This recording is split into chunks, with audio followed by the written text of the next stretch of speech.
Hiriyoota wajjin guyyaan taphaan dabre galgala kophaa koo ani ribaa dhabe.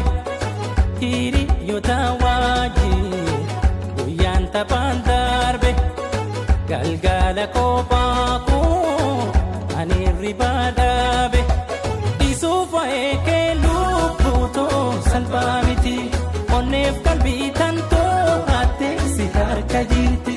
Isuuf eekee lubbutoo salphaa miti onneef qalbii too si harka jirti.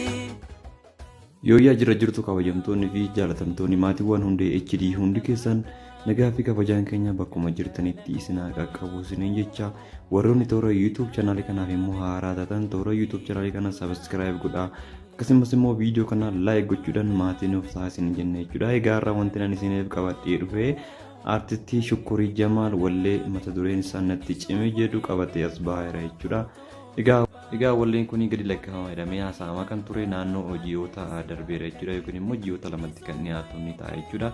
Walleen kun YouTube channel kamirratti akka gadi lakkifamullee hanga ammaatti wanti beekame hin jiru jechuudha. Akka tasaa wanti tilmaamamu YouTube channel Shukkurii Jamaal kan jedhu Shukkurii Jamaal ji'oota sadii dura YouTube channel mataasaa banateera jechuudha. Innis naannoo subscriber 28 kan qabuu fi akkasumas immoo viidiyoon 10 caalle irratti fe'amee kan jiru kuni kan Shukkurii Jamaal akka tasaa walleessaa kuni asirratti gadi lakkifamuu danda'a yookaan irratti gadi lakkifamuu YouTube channel ibsaa irratti gadi lakkifamuu danda'a jechuudha.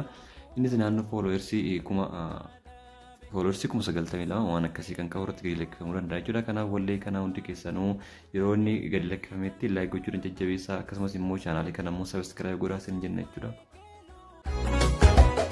Hiriyoota wajjin guyyaan taphaan dabre galgala kophaa koo ani ribaa dhabe.